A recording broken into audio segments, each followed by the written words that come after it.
Welcome to the CBS Radio Mystery Theater Archives, the only YouTube channel which has the original classic episodes of the CBS Radio Mystery Theater in order with no ads.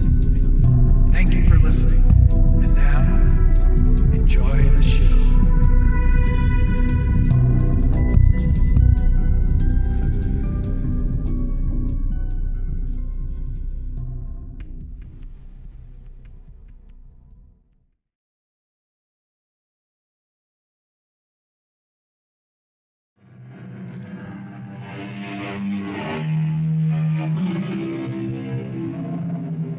Come in. Welcome.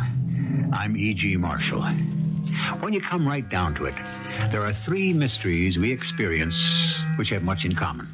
The mystery of dreams, the mystery of hope, and the mystery of evoking imagination. Mystery theater best fulfills the last one, but it is the first two enigmas we will explore today. Hope, the fantasy of our waking hours, and dreams, those visions of both night and day to make our lives more bearable. It hasn't only been the money, Larry. Everything has conspired against my seeing Europe. It's a strange thing. I'm almost fated, if one believes in fate. I don't, Caroline. You are what you make of yourself. You do what you really wish to do. It's been my castle in the air. I'm almost afraid to talk about it anymore. Whenever I make plans, and it seems to come nearer, it all melts away. It's as if I were doomed never to leave this town.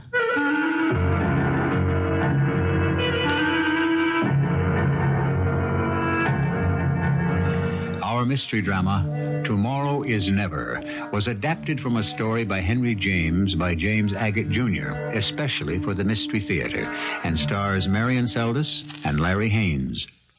I'll be back shortly with Act One. Her name was Caroline Spencer. Caroline teaches school, and sometimes her fourth-grade students would wink and make fun of her. For Caroline might suddenly be gazing out the window of her classroom, looking far beyond the snow-covered New England hills, daydreaming of Rome or Paris, places she'd never seen. Today, at a party, she will meet Lawrence Stanford, a man who may change her whole life.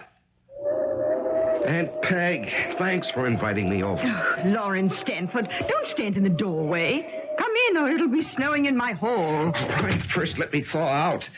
It's cold out there. Take your coat off. I will. Be patient with me. Oh, I'm glad you braved the storm to come to my party. People are so rude. Hardly anyone has arrived yet.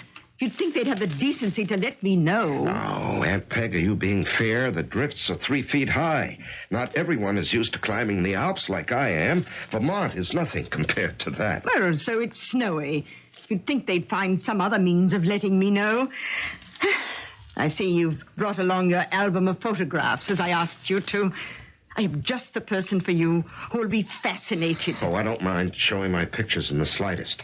That way I don't have to be witty or charming or even talk. Evidence of my travels. Talk for me. Well, stop talking now and join us in the parlor. Oh, Caroline. Yes, Mrs. Pegasus. May I introduce you to Lawrence Stanford? Lawrence, this is Caroline Spencer. Lawrence is my nephew and my neighbor when he isn't gallivanting about the world. How do you do, Mr. Stanford? A pleasure. Now, I have a special purpose in mind, introducing you to... Lawrence, young as he is a world traveler. Oh, how wonderful. There, you see, Lawrence?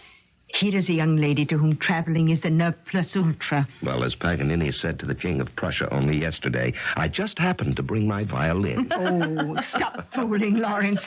What my nephew means is that he brought a whole portfolio of pictures of the places he's been to. Oh, I understood that. Oh, did you? Aunt Peg, I think I hear someone at the door. Good. Hopefully someone else has braved the storm to join us. Miss Spencer, whether you're ready for it or not, and whether I am or not, it's travel time for both of us. Let's sit over here by the fire.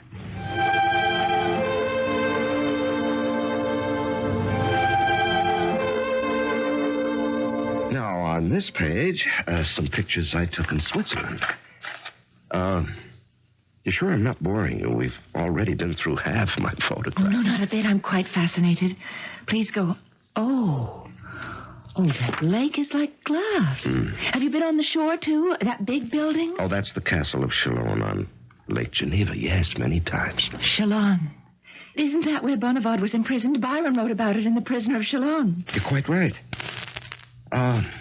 That one picture brings back Byron and his poetry. Oh, yes, and more. I see. Well, if you can understand how art and literature and music are all part of European life, I'd say that you are well equipped to visit many countries, Switzerland, Italy, everywhere. But if you want to see Europe as Byron described it, you'd better make your trip soon. The continent is getting sadly dis-Byronized. How soon must I go? I'd give you 10 years. Oh, I think I can go in that time. Well, you two have been sitting by the fire for an hour. Don't you want some tea? Can I get you a cup, Miss Spencer? Oh, thank you. Yes, just plain. No sugar or milk. Plain, no sugar, no milk. Cakes? Lawrence, come back here. I'll bring you both some tea. Are you sure, Aunt Peg? Besides, I may be taking up too much of Miss Spencer's time. Why do you think I invited you here? Now, put that portfolio back in your lap, and I'll bring you both a cup. Mrs. Pegasus is a sweet lady. Yes. How do you know my aunt? Well, 3 of her little grandnieces are in my English class. Oh, so that's what you do. You teach English. Well, with half a mind, really. Do you speak many languages? Well, after fashion, but well enough to make myself understood from Geneva to Rome. I envy you. Have you been over there many years? Well, it does mount up. Put all the visits together. And you've traveled everywhere. Oh, no, not everywhere. I love it, and happily I can indulge. All of this is like a fairy tale to me. I suppose it's all very expensive, isn't it? Europe? Well, depends how you go. The big ocean liners, they're expensive, but one can go third class. It takes no more than 2 weeks. Once you're over there, you can manage with very little. You can see a great deal if you spend it wisely. Well, I think I could. I've saved, and I'm always adding a little bit to it. And I don't mind doing without things as long as... Oh, well, there's that pot of gold at the end of my rainbow. Those countries, their history. You must never give up that dream, Caroline. When your rainbow ends in such beautiful colors. You say that in such a kind way. I don't even mind your calling me by my first name, and yet we hardly know each other. Well, I didn't mean to be forward. My friends call me Larry. Oh, it's all right. I feel I can trust you. It hasn't been only saving up the money to go. It's been other things. I'm almost afraid to talk about it anymore. 2 or 3 times, it's come a little nearer, and I start making definite plans, and then I talk about it, and it melts away. I can't explain it, but I'm still possessed with a kind of madness to travel. Well, there's only one cure for it, and that is to make up one's mind and go. Keep believing, and you will. I've read and read. I've prepared my mind, I think, as well as anyone can. Not just Byron, but histories and guidebooks, Baedeker's. Mm-hmm. And when I'm at long last there, when I put my foot on that ground, I know I shall rave about everything. Well, as I say, the only cure is to go. Indulge in yourself. I've got a relative who lives in Paris. He's an art student. So it isn't as though I'd be completely alone. Yes, well, I'll be going back pretty soon. One has to. And I'll be looking for you, Caroline, and I'll expect to find you there. Well, here you are, you two. 2 cups of tea. Lawrence, I believe it stopped snowing. Well, my dear, meeting this young man is almost like an adventure with an explorer, isn't it? Oh, Mrs. Pegasus, you couldn't have given me a more enjoyable afternoon. I do appreciate it. Miss Spencer, Caroline, I'd better circulate a bit, or they'll accuse my aunt of inviting a very rude nephew. But if you do go abroad, remember, I shall be on the lookout for you. And I'll tell you if I'm disappointed.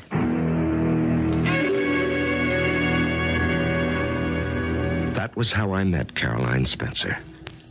Almost 3 years went by. I was living in Paris. And in October, I'd gone to the French port, Le Havre to meet my brother Freddie and his wife. I got there late. Their ship had already docked, and I finally found them at the Grand Hotel. Larry, how good to see you. You never get any older. We wondered what happened to you. The train was late leaving the Gare Saint-Lazare, and then every farmer in northern France took it into his head to drive his cows across the tracks just as our boat train wanted to pass. How is Elizabeth? Oh, not well at all. Not a good start to a vacation. Oh, what is it? Oh, you know, still feels the boat under her. She's in the next room now, trying to sleep. Well, aren't we taking the 4:30 back to Paris? It's unlikely, Larry. Better to spend the night here, and when Elizabeth's had a good sleep, to start off fresh tomorrow. But we'll see. Well, if that's the case, Freddie, the first thing to do is for you and me to find ourselves a cafe on the waterfront and have a spot of cognac. At 2 in the afternoon, cognac? Freddie, my boy, you are in France, and when you get to Rome, I expect you'll do as the Romans do. But till you get there, while you're here, you'll do as the French do. Cognac at 2. Cheers. To your health, too, Larry. Oh, and to Elizabeth's. Hope she's back on her feet by dinner time. Good cognac, I'll say that for it. And cheap. Great Scott. There she is. The little lady of the steamer. Oh, you mean that girl at the farthest table under the awning? Was she on your boat? On deck from morning till night. She's never sick. And I needn't tell you how rough the Atlantic can be in October. You know, every day she'd sit there, just as she's doing now, hands folded, looking out at the horizon ahead every single day, as though hypnotized. Why don't you go speak to her? Oh, I don't know her. We never met. She talked to no one. You know, I have an idea she's a Yankee schoolmistress on her first trip to Europe. Yes, I think you're right. I think I'll speak to her. Oh, I wouldn't, Larry. She's very shy. Freddie, I know her. I'm sure. I met her at a tea party at Aunt Pay's. Oh, well, matter of fact, I'm getting twinges of conscience about Elizabeth. I'll be starting back to the hotel. Well, I'll walk you back. No, it's just up the road. I can find it. Suppose you come knock at our door about 6, and we'll see if she's well enough for us all to go down and have an early dinner. Good afternoon. I beg your pardon? Oh, aren't you? Do you mind if I sit with you at your table? So, here you are in Europe. I hope you're not disappointed. It was you who showed me photographs of your travels. You're Mrs. Peggas's nephew. I remember that afternoon so very well. Yes, so do I. So do I, Caroline. The last thing you said to me was, I'll tell you if I'm disappointed. And you're not. Oh, I can't begin to tell you how happy I am just to be sitting here in this cafe watching the people. It's like a dream.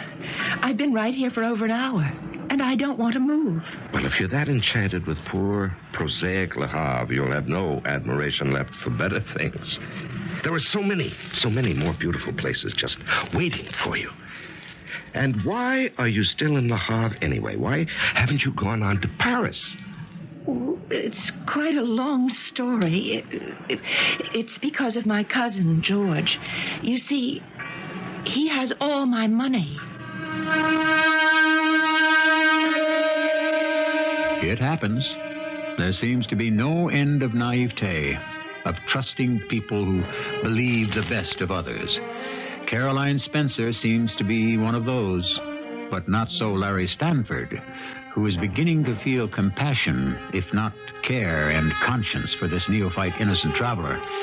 I'll be back shortly with Act 2.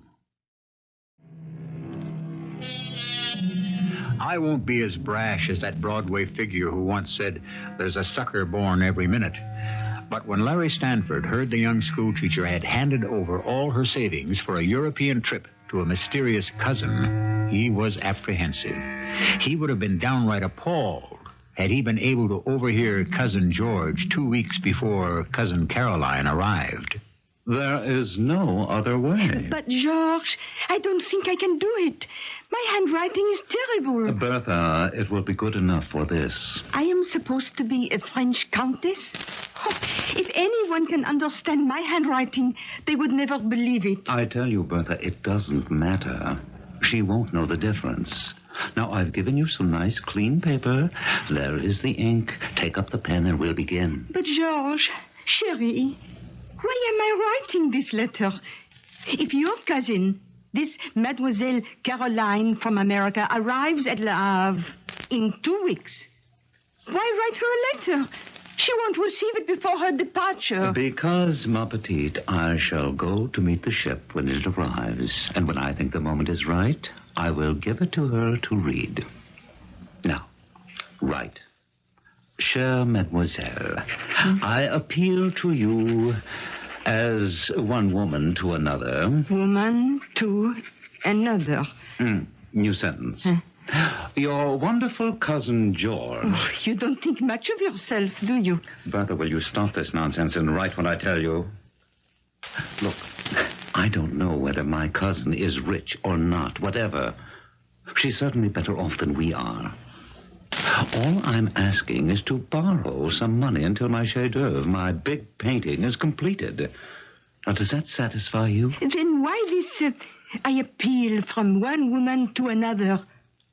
What are you up to, George? I want to know. I have a right. We are husband and wife, aren't we? You don't trust me. And why do I have to be a countess? I work in a bakery shop in my spare time. That's honest work, isn't it? You don't understand the romantic mentality of an American spinster. Now, shall we continue? When Caroline told me she'd handed her American dollars over to her cousin, I admit I was more than suspicious. I became alarmed. I can't say why, but it gave me a definite chill. And I suppose I looked uneasy as we sat together at that waterfront cafe. What a face you're making, Larry Stanford. It's all right.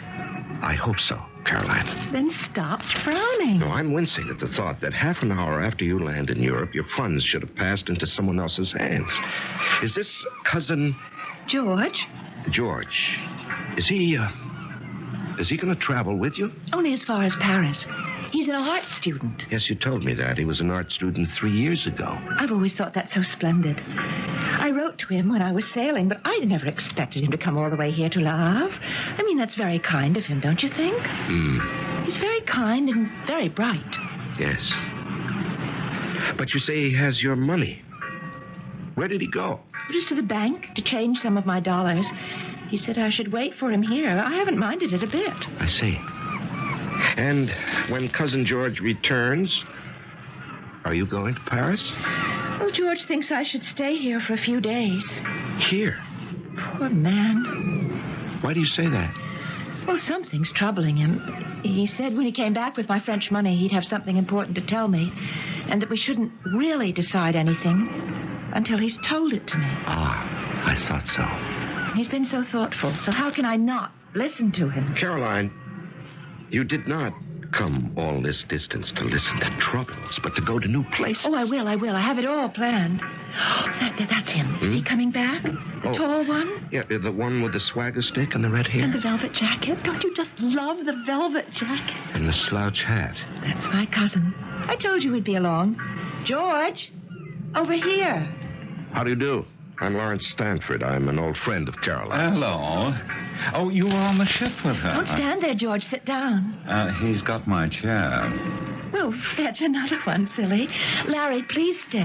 No. I think I'd better be off. My sister-in-law didn't make the voyage too well, and I want to get back, see how she is. Well, I was hoping to stand us all to a drink. Well, I'm afraid I haven't the time, but thank you. Caroline, in case I don't return to Paris this evening with my brother and sister-in-law, where are you staying here? I've put her into La Belle Normande. Isn't that a pretty name? It's a lovely old inn. Yes, it's a good place. I've been there myself. I know my way around, old chap. Au revoir.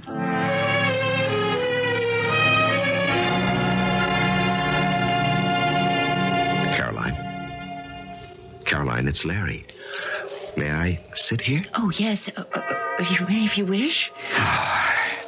Beautiful evening, isn't it? Yeah. My brother and his wife have decided to spend the night, and we'll all go to Paris tomorrow. So I thought I'd come over to La Belle Normande and see if you were still here. Oh, I'm still here. Have you been crying? Me? Yes. Yes, I thought something was wrong. You're sitting here in the dark. Lots of stars in the sky. Caroline, tell me what happened. Oh, how can you tell? By the way, you've gathered yourself together as if you'd been hit and were trying to ward off any more blows. Your cousin gave you bad news, isn't that it? Between the time I left you this afternoon and now. You've had a very bad time of it. No, not I. It's George who's been having one. He has great worries, and he asked me to... Oh, you won't be angry with me. Angry with you? No, never. He was in dreadful need of money. In want of yours, you mean? Oh, of any he could get. Honorably, of course. Oh, of course, honorably. And mine was all that was available. And he has taken all of it from you. Well, I gave him what I had. Oh, great Scott, Caroline. Is that what you call his getting money honorably, all you had? He's just badly in debt. Yes, no doubt he is, but what was the rush to take yours? Well, I felt so much for him. Yes, so do I. I hope at least he's going to give it back to you very soon. Oh, yes, as soon as he can. And when will that be? When he's finished his great painting. Oh, Caroline, you can't accept that. His great picture, he's an art student. Where is he now? He's in the dining room having his dinner. Why aren't you eating with him? Oh, I wasn't hungry. I wanted to be under the sky in this little courtyard. Well, you do understand, Larry. Look at that beautiful little outside staircase and the fountain with a small statue. I have to stay out here as much as I can, soaking it all up, breathing it. Caroline, listen to me. Where else in the world could you find such a place? I don't know what to say to you. You see romance everywhere, and this man, this cousin of yours... Caroline, you're too generous. He made the debts himself. He ought to pay for them himself. Oh, he's been foolish. George admits that. He told me everything. He threw himself on my charity. It's not only for him, it's for his wife, the poor young thing. Oh, so he has a poor young wife now. Well, he married 2 years ago. Secretly. Oh, why secretly? She was a countess. Oh, you sure of that? Yes, she's written me the most beautiful letter. Asking you, whom she's never seen, for money? Asking me for confidence and sympathy. She's been cruelly treated by her family for marrying George. He told me that she's a beautiful young widow of a high-born count. I want you to read her letter. She begins by saying she appeals to me, one woman to another. Caroline, I'd rather not read it. You see, they're going to have a baby. There's not enough money even to feed it. How could I refuse George? My dear Caroline, my concern is for you. I don't want you to be stripped of every dollar you've saved for this trip for such a rigmarole. But it's not a rigmarole. I mean, how could I enjoy Europe knowing George and the Countess are suffering? Oh, yes, the Countess. Look here, she signed it, Countess Bertha. Mm-hmm. Oh, I shan't live any worse than I've lived. And besides, the next time I come, I'll go first to England to see Stratford, where Shakespeare lived. You speak of next time. What of this time? You're being used unfairly, Caroline. You've worked for that money. I don't know how many years. I'll be coming back. And I'll stay with George and the Countess. He said so. He insisted. And by that time, I'll have everything back that I loaned him. It's a loan, you know. You mean you're going home right away? Well, I've nothing left for the tour. You gave it all up. Well, it's just a loan. George insisted on signing notes for all of it, every dollar, even though I told him we're family. How large an amount, Caroline? Well, I've kept enough to take me back. Please, Larry, don't feel sorry for me.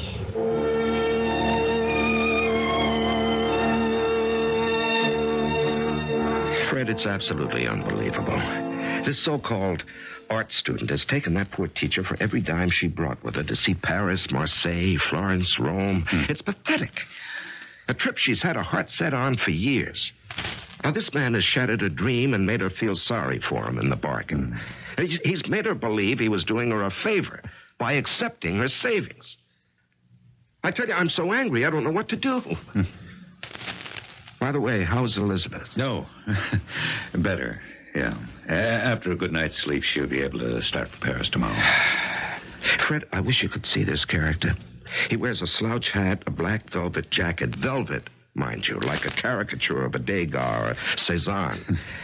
Pretending to be an artist. He's nothing but a pretentious liar and a cheat. And you didn't tell him so? Well, how could I?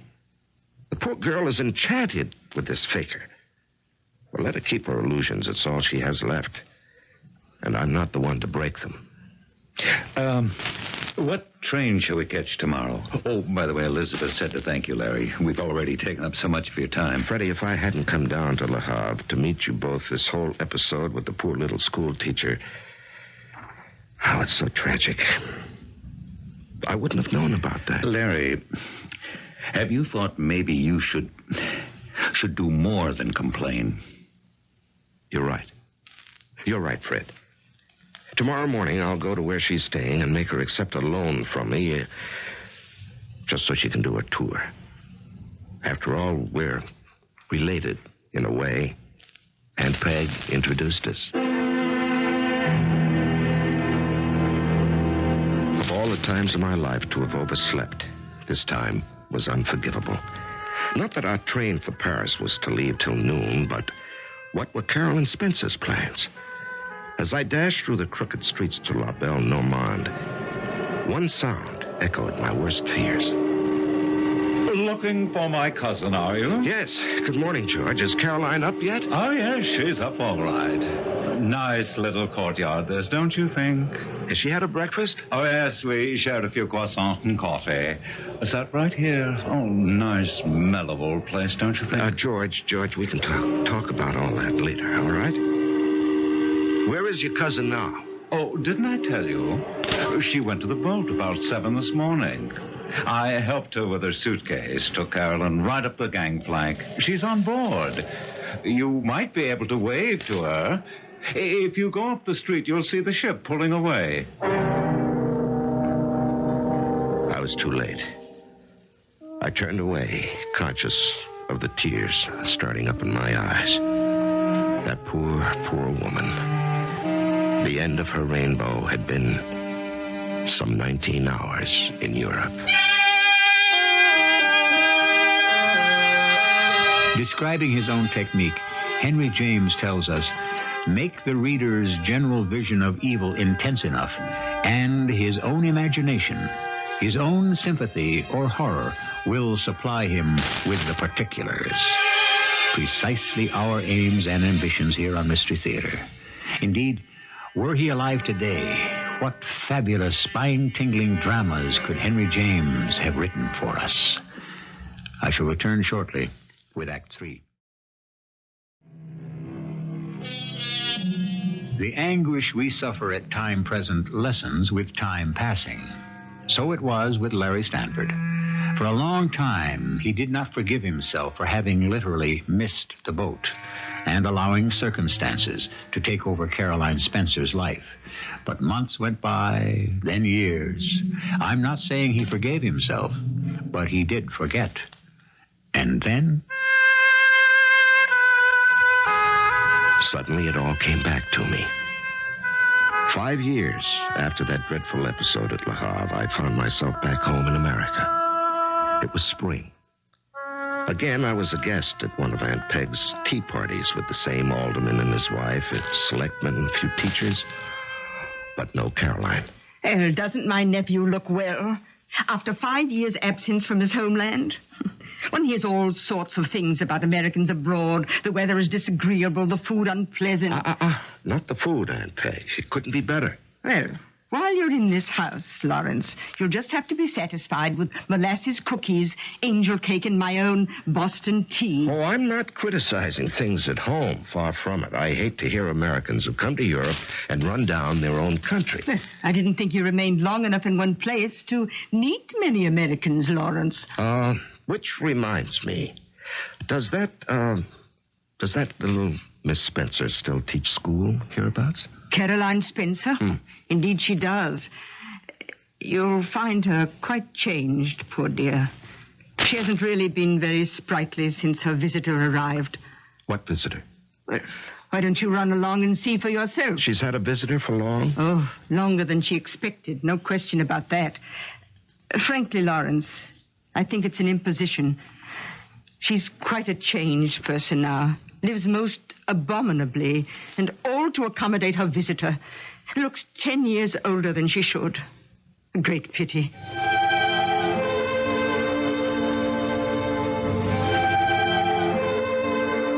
Caroline Spencer did appear 10 years older, and it had been only 5. When I arrived the next day at about 2, it was at a drab little house at the edge of town. Caroline looked at me as though she wished I hadn't come, and then led me through a hallway up the back stairs to a tiny room which looked out on a small woodshed and 2 clucking hens. Isn't this a bright, cheery room? Yes, lovely. I didn't expect to see you ever again. Well, I waited for you over there to come back, but you never came. Waited? Where? At the old French port. Le Havre. Remember? Yes. I remember that day. How have you been, Larry? You remembered my name. I never forgot it. Caroline, have I come here today at a bad time? Do I inconvenience you? Perhaps 2 in the afternoon is the wrong time. No, not you. No.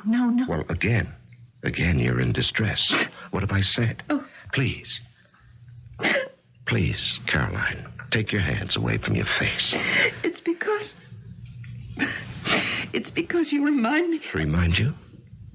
Oh, you mean that miserable day in Le Havre? Oh, don't say that, please. It wasn't miserable. It was wonderful. I can't tell you how it felt going back the next morning to the inn and finding that you had retreated and to see the boat sailing away with you on it. Oh, can we not talk about that? And you've been here ever since? Yes, ever since. I hope at least your cousin repaid you that money. Oh, I don't care for it now.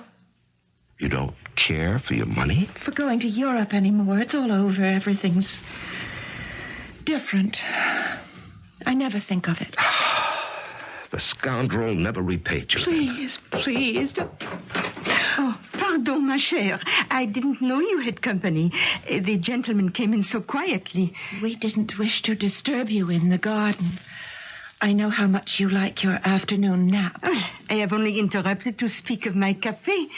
Will you bring it to me, please, under the little quince tree? I'll bring you your coffee. C'est bien. And don't forget again, you know. Bonjour, monsieur. Well, who in the world is that? It's getting a little close in here. Do you mind if I open the window? I don't usually because of the hens. There. Caroline, isn't this your own house? Oh, yes, I bought it. Well, then, without trying to be funny about those hens, why are you cooped up in this little room over the hen house? Surely there must be other rooms in your own house. Oh, yes, there are. But she has them. You mean the person who just ordered coffee?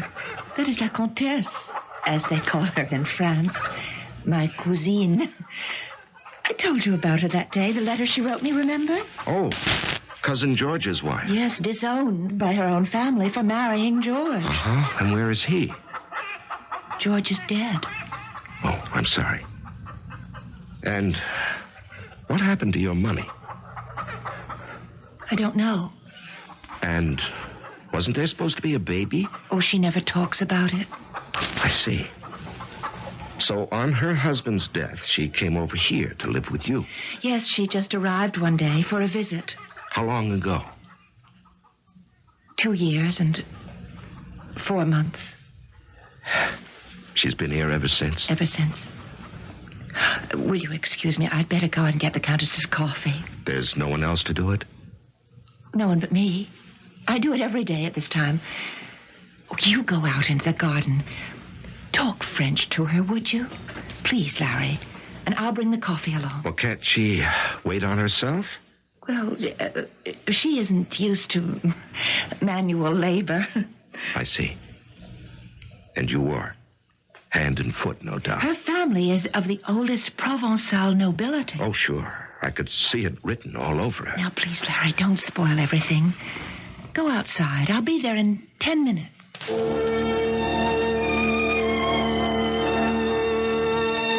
I wandered out into the garden, where, seated under a tree, was this woman posing as a countess, living off Caroline Spencer.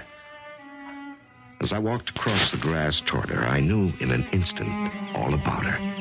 A plump, dead white face, vulgar and common as any person from the streets of Paris. Monsieur? Monsieur? Oh, bonjour, madame. Bonjour. Please, be comfortable on the grass, monsieur. Unfortunately, there is only one chair. Ça m'est égal, madame. It makes no difference to me. Oh, I knew you could speak French. To think I would end in a foreign country here, an exile. My family drove me away. Oh, you get used to it, but some things, no. For example, my coffee. All I ask is a little cup after breakfast. I see. And when do you have breakfast? At noon, as I always did. And the coffee is the last straw. I ask so little. A cup of black coffee with a drop of cognac. My cousine is charmante, but she cannot understand the habit of a lifetime. Every day I say to her, don't forget the drop of cognac. Well, let me go back into the house and see if I can rush things along. Caroline? Caroline, where are you? In the kitchen. I've forgotten where I left the tray. I'm so nervous these days. The coffee is boiling over on No, the it stove. has to boil like that and get black, or she won't drink it. Caroline, don't you see what she's doing? You've got to stop letting people walk all over you. Oh, people only walk on me because I want them to. What? Bring me that small cup. And, oh, that one's dirty. I'll get one from the shelf up here. Caroline, look out. The pan of coffee. It's spilling. Oh, my goodness, it's all over you. Where's the butter? Butter? Yes. Do you have any butter in the kitchen to put on your hand and wrist to stop the burns? I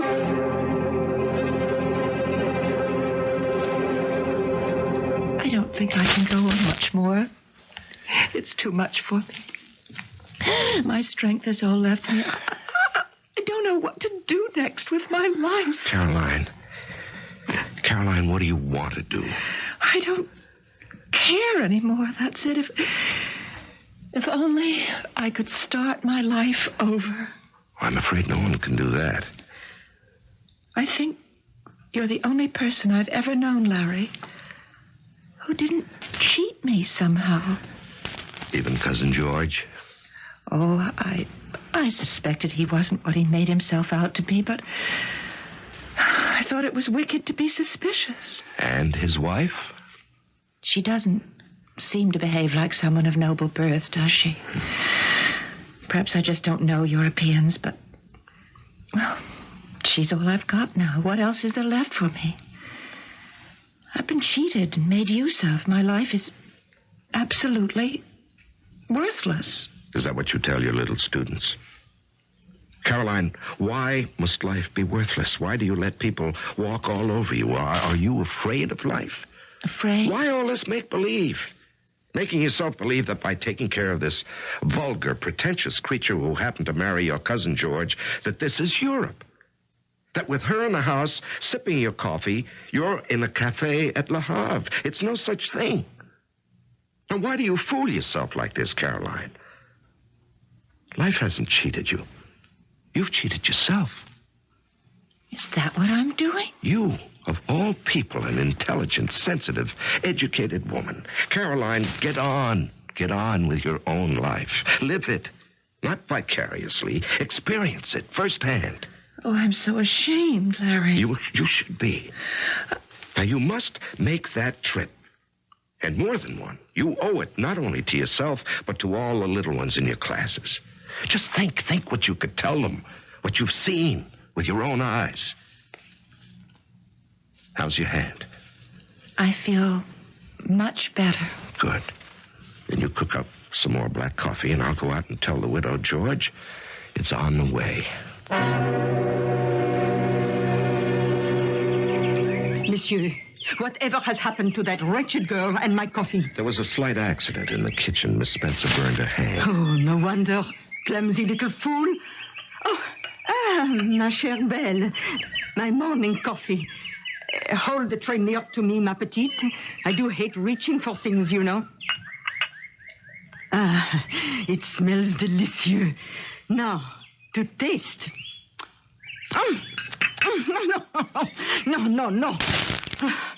Mademoiselle Caroline, what was your cousin George say?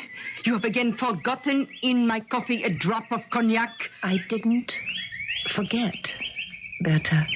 I merely decided, since this was the very last cup I should ever again serve you, I brought it the way I prefer it. Incroyable.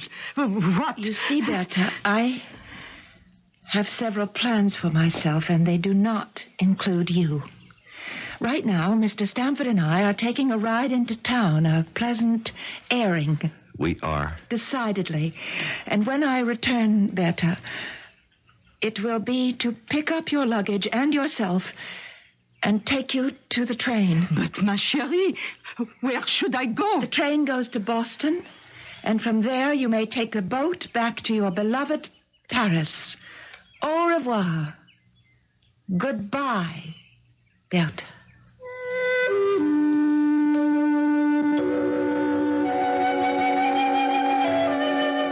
Was it common sense or the urging of a friend that caused the final turning of Caroline Spencer? The unfathomable and mysterious ways of man's behavior never cease to confound us. And as Byron himself said, never take a female's actions for granted. I shall rejoin you shortly. Who has not read the Aspern Papers, Daisy Miller, The Bostonians, and the hundreds of great short stories by Henry James? And who hasn't been horrified and hypnotized by the turn of the screw? In the countless volumes of this master writer, there is story upon story of man against evil, none the least of which is man himself. We hope the next time the name Henry James appears on our program listing that you will not fail to join us on Mystery Theater. Our cast included Marian Seldes, Larry Haines, Ray Owens, and Bryna Raeburn. The entire production was under the direction of Hyman Brown. I hope you enjoyed this episode of CBS Radio Mystery Theater. If you've enjoyed this and want to hear more, please subscribe to this channel. You can also visit my other YouTube channel by searching Mr. Brian McCarthy.